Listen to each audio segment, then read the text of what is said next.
என் அருமை உலகத்தமிழ் மக்களே, தாய்மார்களே, பெரியோர்களே, சிறார்களே, என் அருமை சீடர்களே, உங்கள் அனைவருக்கும் என் இனிய காலை வணக்கம்.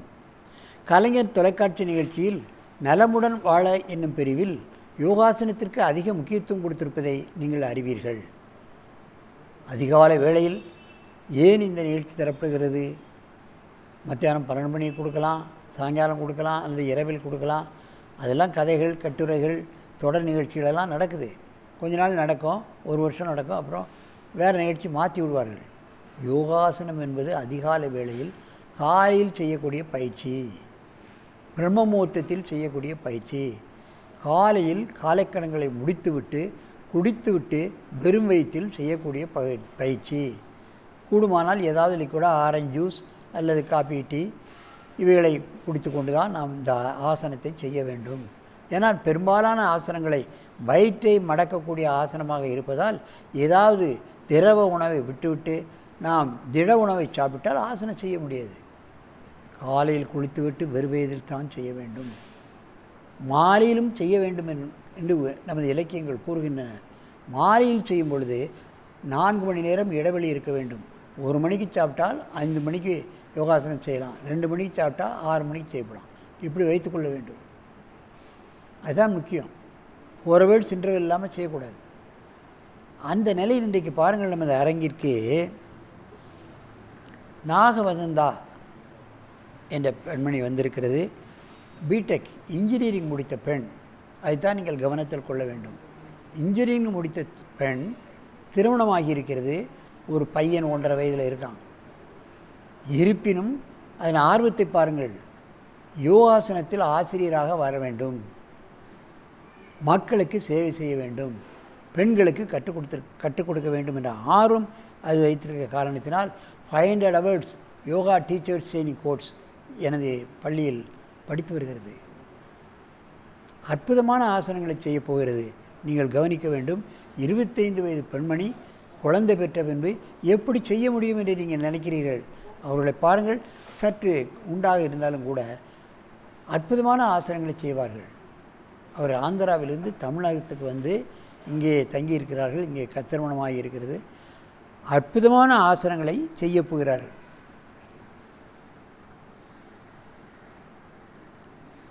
பிரபஞ்ச ஆசனத்தை இப்பொழுது செய்ய போகிறார்கள். முதலில் இப்பொழுது பத்மாசனத்தை கலைத்துவிட்டு நீங்கள் அந்த ஆசனத்தை செய்யுங்கள்.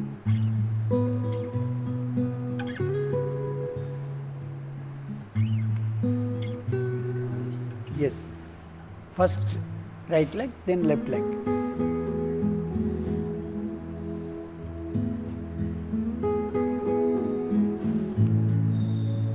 ஏகபாத வச்சுமோத்தாசனம் என்று கூட சொல்லலாம். கோமுக ஏகபாத வச்சுமோத்தாசனம் என்று கூட சொல்லலாம். எத்தனை அவயவங்கள்! கால் மடக்கப்பட்டிருக்கிறது, திருக்கப்பட்டிருக்கிறது. கால் தூக்கி தலை வரைக்கும் கொண்டு வருவது என்பது மிக கடினம். ரிலாக்ஸ். தென் லெஃப்ட் லெக்.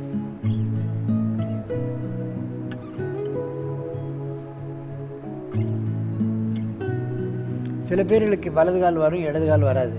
ரெண்டையும் பண்ணால் தான் அதுக்கு மாற்றாசனமாக அமையும். மாற்றாசனம் என்பது கண்டிப்பாக செய்ய வேண்டும்.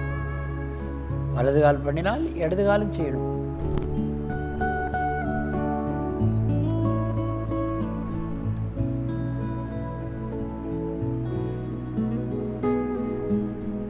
You can turn left and do it.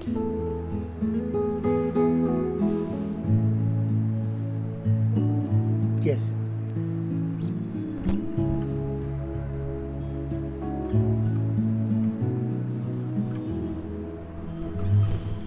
ஏகபாத ஊர்த்துவ வச்சிமோத்தாசனம், கோமுக வச்சிமோத்தாசனம். எத்தனை ஆசனம் வருது பாருங்கள். கோமுக ஆசனம் வருது, வச்சிமோத்தாசனம் வருது. மேலே தூக்கக்கூடிய நிலைமையிலும் இந்த ஆசனத்தை செய்கிறார்கள்.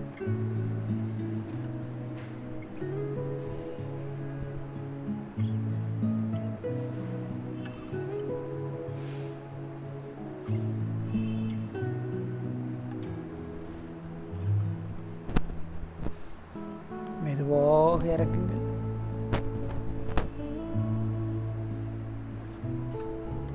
அங்கே பார்க்க.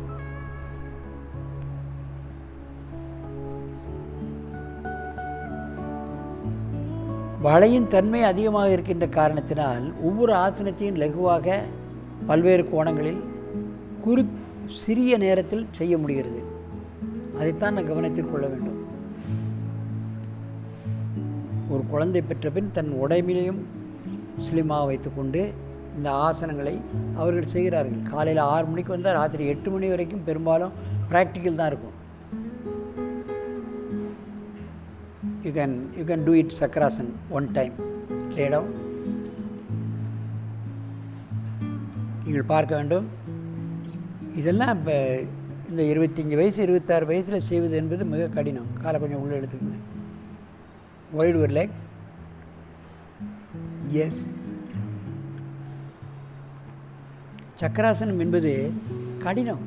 பாருங்கள், இந்த வயசில் இந்த பெண்ணை எப்படி செய்கிறான்னு பாருங்கள்.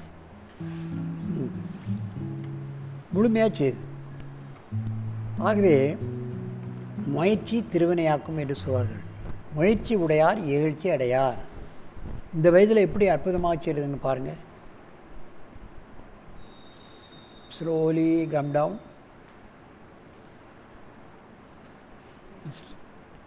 and stand up and sit in Padmasana facing you. என் அருமை பெரியோர்களே, தாய்மார்களே, இந்த வயதிலும் ஒரு குழந்தை பெற்ற பின்பும் பிடெக் முடித்த பின்பும் யோகாசன ஆசிரியராக 500 hours இங்கே வந்து தங்கி இதை படைக்க வேண்டும் என்று சொல்லி ஒரு ஆர்வம் இருக்குமானால் அந்த பெண்மணிக்கு எந்த அளவுக்கு இந்த ஈர்ப்புத்தன்மை இந்த ஆசனத்தில் ஏற்பட்டிருக்கிறது என்பதை பார்க்க வேண்டும். அவர்கள் செய்த பயிற்சியிலேயே அவர்களுக்கு எந்த ஆர்வம் இருந்தால் இவைகளெல்லாம் இந்த அளவுக்கு செய்ய முடியும் என்பதை நாம் கவனிக்க வேண்டும். ஆகவே வயதை பார்க்காமல், படிப்பை பார்க்காமல் இந்த ஆசனங்களை பழகினால் மனிதனுக்கு ஆரோக்கியம்தான் முக்கியம். ஹெல்த் இஸ் வெல்த் என்பார்கள். நோயற்ற வாழ்வே குறைவற்ற செல்வம் என்பார்கள்.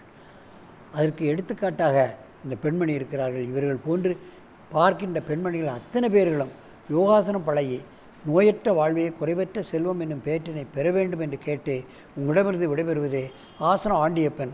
வணக்கம்.